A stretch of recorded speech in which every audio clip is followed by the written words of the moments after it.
sscgujarat.org website open કરવાની છે અથવા તો અમે વિડીયોમાં નીચે લિંક આપેલી છે ત્યાંથી તમારે ઓનલાઈન એપ્લિકેશન માટે ક્લિક કરવાનું છે। ન્યૂ રજિસ્ટ્રેશન ઉપર ક્લિક કરીશું એટલે આ પ્રમાણેનું ફોર્મ ઓપન થશે। ત્યાંથી તમારે title, first name, middle name, mother's name, અહીંયા ફાધરનું નામ લખવાનું છે મિડલ નેમની અંદર, મધર નેમની અંદર મધરનું નામ લખવાનું છે, ડેટ ઓફ બર્થમાં જન્મ તારીખ લખવાની છે, જેન્ડરમાં મેલ કે ફિમેલ લખવાનું છે, ઈમેલ આઈડી તથા મોબાઈલ નંબર કમ્પલસરી છે કારણ કે તેને આપણે વેરીફાઈ કરવાનું છે। બંને જગ્યાએ આપણે મેલમાં એને વેરીફાઈ કરવાનું રહેશે। ત્યારબાદ આપણે ફોટો અને સાઇન અપલોડ કરવાનો છે। તો અહીંયાથી આપણે ફોટો અને સાઇન જે આપણે સ્કેન કરેલો છે તેને અપલોડ કરી લઈશું અને અપલોડ કરીશું એટલે તરત જ મેસેજ આવશે, registration details save successfully, verification link has been send to mail, please verify your profile. તો તમારે તમારી પ્રોફાઇલ જે તમારા મેલ ઉપર આવેલી છે તેને વેરીફાઈ કરી લેવાની છે। ત્યારબાદ તમારે સાઇટ પર આવીને લોગિન પર આવી તમારું મેલ આઈડી તેમજ પાસવર્ડ જે આપણે બનાવેલ છે તે આપણે નાખી દેવાનો છે અને ત્યારબાદ તેને આપણે લોગિન કરવાનું છે। અહીંયા આપણે લોગિન ઉપર ક્લિક કરીશું એટલે આપણું ડેશબોર્ડ ઓપન થશે। ત્યાં જેટલી એડવર્ટાઇઝમેન્ટ અત્યારે જેટલી રિક્રુટમેન્ટ હશે એનું લિસ્ટ દેખાશે અને દરેક લિસ્ટના નંબરની સામે એપ્લાયનું બટન દેખાશે। ત્યાંથી તમે ડાયરેક્ટ એ એપ્લિકેશન ઉપર જઈ અને તેનું ફોર્મ ભરી શકશો।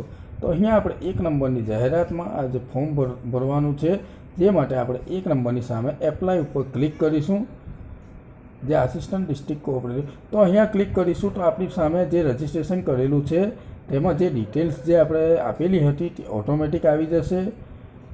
અહીંયા આપણે માત્ર સરનામું, આપણું પરમેનન્ટ અને કરંટ એડ્રેસ જે હોય તે પ્રમાણે આપણે અહીંયા ભરવાનું છે। તો અહીંયાથી આપણે આપણું સરનામું, જે કરંટ એડ્રેસ છે હાલમાં જે રહીએ છીએ તે સરનામું આપવાનું છે અને જો પરમેનન્ટ એડ્રેસ અલગ હોય તો તે અલગ ભરવાનું છે અને ન હોય તો પરમેનન્ટ એડ્રેસની નીચે જે ચેક બોક્સ છે તેમાં સેમ એઝ કરંટ એડ્રેસ તેની પર ક્લિક કરીશું તો એ પ્રમાણે એ એડ્રેસ સેમ ટુ સેમ આવી જશે। તો અહીંયાથી આપણે એડ્રેસ આપણે આપવાનું છે। અહીંયા આપણું ડેશબોર્ડ ખુલી ગયું છે। અહીંયા મેક્સિમમ ડિટેલ આવી ગઈ છે। તો અહીંયા આપણે એડ્રેસ તેમજ એજ્યુકેશનલ ક્વોલિફિકેશન આપણે અહીંયા નાખવાની રહેશે। તો અહીંયાથી આપણે આપણું સરનામું નાખી દઈશું। ત્યારબાદ આપણે આપણી એજ્યુકેશન ડિટેલ્સ ઉપર આવીશું। તો એજ્યુકેશન ડિટેલ્સની અંદર આપણે યાદ રાખવાનું છે કે આપણે ગ્રેજ્યુએશનમાં 60%, પોસ્ટ ગ્રેજ્યુએશનમાં 55% હશે તો જ તમારું ફોર્મ એક્સેપ્ટ થશે, નહીં તો તમારું ફોર્મ એક્સેપ્ટ નહીં થાય। આ ખૂબ જ ધ્યાનમાં રાખવા જેવી બાબત છે।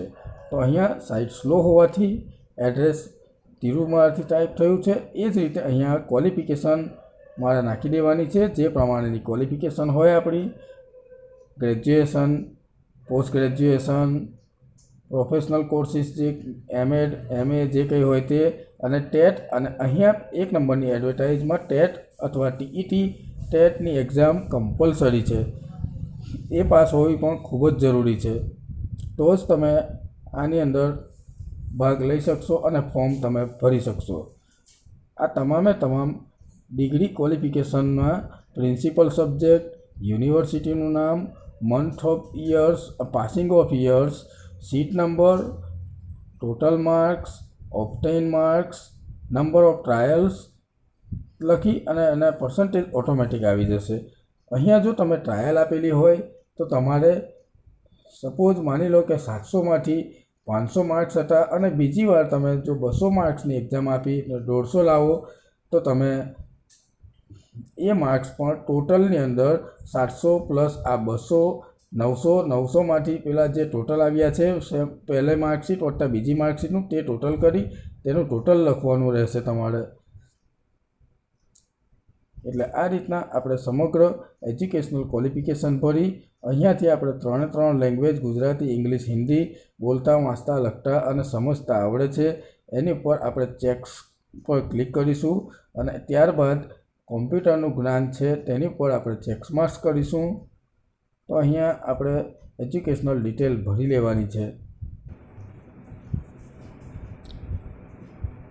તો 1 બાય 1 સ્ટેપ બાય સ્ટેપ આપણે એજ્યુકેશનલ ક્વોલિફિકેશન અહીંયા ભરી ત્યારબાદ જો આપણે એક્સપિરિયન્સ ધરાવતા હોય તો એક્સપિરિયન્સ ભરવાનો છે.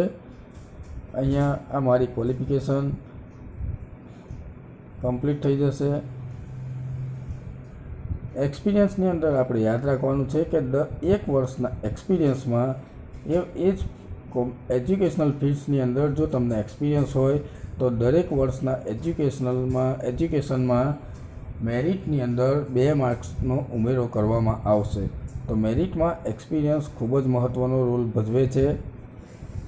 અહીંયા કોમ્પ્યુટરના રેડિયો બટન ઉપર યસ કર્યું છે. અહીંયા એમ્પ્લોયરનું નામ, સરનામું, તમારું designation, date of leaving, date of joining, એમ્પ્લોયમેન્ટનો ટાઈપ, રીઝન ફોર લિવિંગ, જો તમે ત્યાંથી નોકરી છોડી બીજે ગયા હોય તો તે, એમ્પ્લોયરનો કોન્ટેક્ટ ડિટેલ્સ અને કોન્ટેક્ટ એડ્રેસ તમામ ભરી અને એને આપણે સેવ કરવાનું છે. તો અહીંયા આપણે તમામ એક્સપિરિયન્સની ડિટેલ નાખવાની છે. જેટલી જગ્યાએ આપણે જોબ કરી હોય એ તમામ જગ્યાઓનો એક્સપિરિયન્સ આપણે નાખવાનો છે. 1 વર્ષના એક્સપિરિયન્સના મેરિટમાં 2 માર્ક્સ લેવામાં આવે છે. ત્યારબાદ અહીંયા એડ કરી તમે જેટલા પણ એક્સપિરિયન્સ જેટલી જગ્યાએ કામ કર્યું હોય એટલી જગ્યાએ તમે 1 બાય 1 એડ કરી શકશો. એમ્પ્લોયર જેટલા પણ હોય એ તમે ટોટલ એમ્પ્લોયર્સ તમે એડ કરી શકશો. અને ત્યારબાદ તમારે નીચે જઈ એગ્રીમેન્ટ ઉપર ક્લિક કરી અને તમારે અરજીને સેવ કરવાની છે. એગ્રીમેન્ટ ઉપર ક્લિક કરશો અને નીચે અરજીને સેવ કરશો એટલે તમારી એપ્લિકેશન સક્સેસફુલી સેવ થઈ જશે. ત્યારબાદ તમારે ડેશબોર્ડ પર જઈ અને ફરીથી લોગિન કરી અને તમે જોશો તો તમને તમારી એપ્લિકેશન દેખાશે. જો અમારા આ વિડીયોનું કન્ટેન્ટ તમને પસંદ આવે તો લાઈક કરો અને વિડીયોને સબસ્ક્રાઈબ કરો. તેમજ જમણી બાજુ બેલ બટન પર ક્લિક કરવાનું ન ભૂલો, જેથી તમને આવનાર નવા વિડીયોનું નોટિફિકેશન જલ્દીથી તમને મળી જાય.